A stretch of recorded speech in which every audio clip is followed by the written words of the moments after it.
Article 11, 35, Second for गली number 1, new Delhi, दिनांक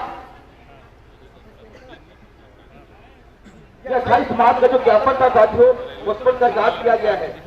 प्रति माननीय राज्यपाल महोदय, छत्तीसगढ़ राज्य राजभवन रायपुर, विषय छत्तीसगढ़ विधानसभा द्वारा पारित छत्तीसगढ़ धर्म स्वतंत्रता विधेयक 2026 को सहमति न देने, पुनर्विचार हेतु विधानसभा को वापस भेजने तथा व्यापक समीक्षा कराने के संबंध में माननीय महोदय, हम अदो हस्तक्षेपित कार्यकर्ता, पदाधिकारी, नागरिक, सामाजिक तथा धार्मिक संगठनों के प्रतिनिधि, कानून विशेषज्ञ तथा शिक्षित बुद्धिजीवी छत्तीसगढ़ राज्य में धार्मिक स्वतंत्रता, संवैधानिक मूल्यों तथा सामाजिक भेदभाव को बनाए रखने की दृष्टि से गहरी चिंता व्यक्त करते हुए व्यापक ज्ञापन प्रस्तुत कर रहे हैं।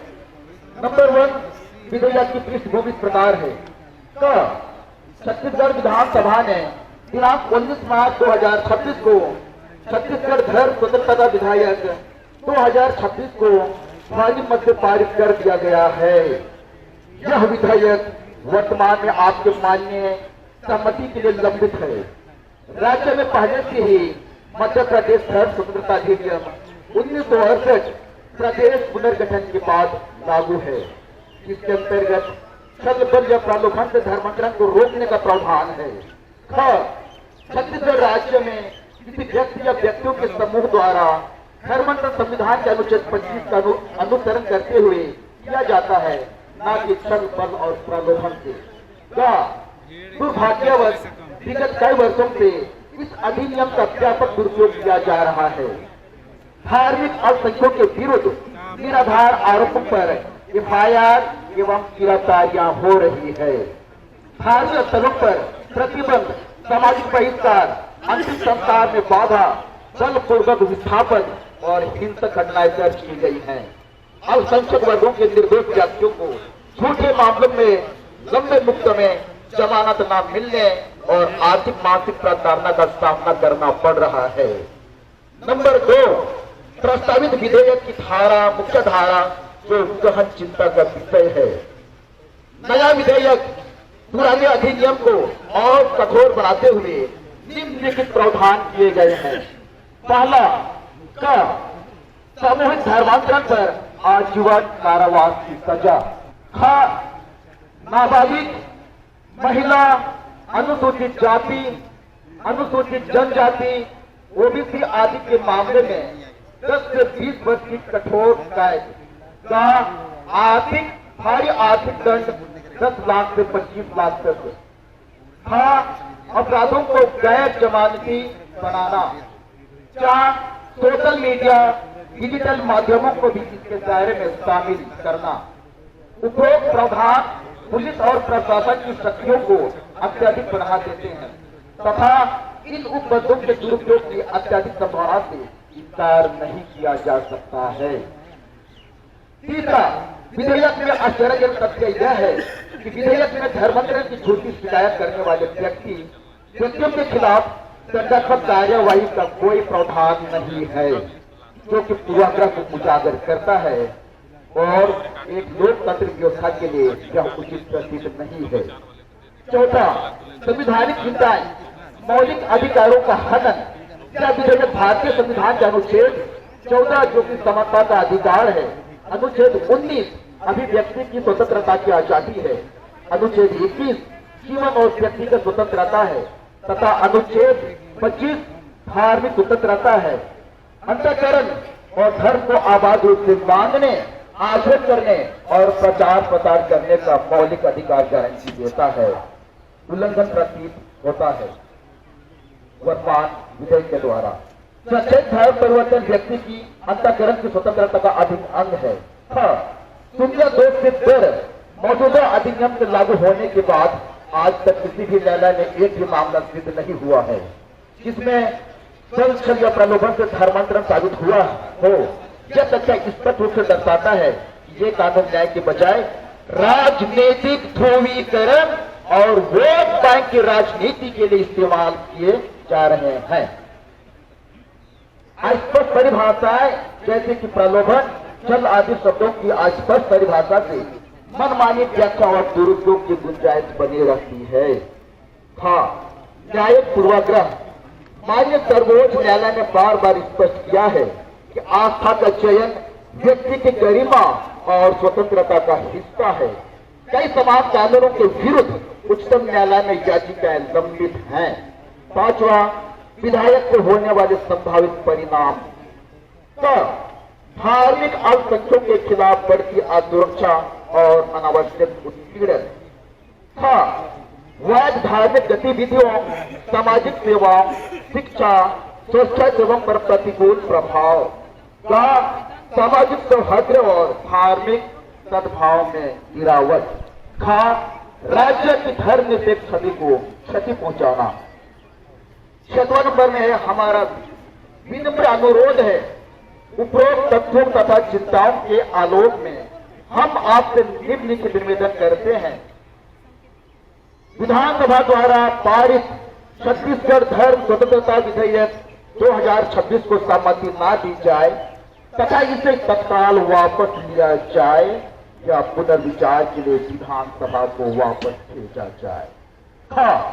मौजूदा 1968 अधिनियम तथा प्रस्तावित दोनों कानून की व्यापक समीक्षा कराई जाए। इसमें समुदायों, सभी प्रमुख धर्मों के प्रतिनिधियों, नागरिक समाज, मानव अधिकार संगठनों तथा कानून विशेषज्ञों से परामर्श अनिवार्य रूप से शामिल किया जाए। छत्तीसगढ़ में धार्मिक अल्पसंख्यक समुदायों के विरुद्ध हो रही हिंसा, हमलों, सामाजिक बहिष्कार और उत्पीड़न की स्वतंत्रता तथा निष्पक्ष जांच कराई जाए तथा पीड़ितों को उचित सरकारी सुरक्षा, मुआवजा और न्याय प्रदान किया जाए। विभाजनकारी कानून बनाने के बजाय धार्मिक सद्भाव, सामाजिक एकता और शांतिपूर्ण साथित्व को बढ़ावा देने के लिए सभी पक्षों के साथ सार्थक संवाद स्थापित किया जाए। अंत में 7वें नंबर पर निवेदन है, माननीय महोदय, हम विनम्रता पूर्वक आपके संज्ञान में लाना चाहते हैं कि संविधान के अनुच्छेद 13 के तहत राज्य ऐसी कोई विधि नहीं बनाएगा जो संविधान द्वारा प्रदत्त मूलभूत अधिकारों को छीनती है या न्यून करती है तथा संविधान के उपरोक्त खंड के उल्लंघन में बनाए गए प्रत्येक विधि उल्लंघन की मात्रा तक शून्य होगी। आप राज्य के संवैधानिक प्रमुख के रूप में मौलिक अधिकारों की रक्षा और राज्य की धर्मनिरपेक्ष छवि को बनाए रखने के लिए जिम्मेदारी रखते हैं। हम पूर्ण विश्वास व्यक्त करते हैं कि आप इन चिंताओं पर गंभीरतापूर्वक विचार करेंगे और संवैधानिक मूल्यों के अनुरूप निर्णय देंगे। यदि इन मुद्दों का उचित समाधान नहीं होता है तो हम जनहित याचिका के माध्यम से माननीय उच्च न्यायालय में न्यायिक हस्तक्षेप की मांग करने तथा मामले को राष्ट्रीय एवं अंतर्राष्ट्रीय मंचों पर उठाने के लिए विवश होंगे। हम शांतिपूर्ण, लोकतांत्रिक तथा पूर्ण संवैधानिक तरीके से अपनी बातें रखने के लिए प्रतिबद्ध हैं। धन्यवाद। भारत मुक्ति मोर्चा जिंदाबाद, भारत मुक्ति मोर्चा जिंदाबाद, भारत मुक्ति मोर्चा जिंदाबाद, किसान मोर्चा जिंदाबाद। धन्यवाद।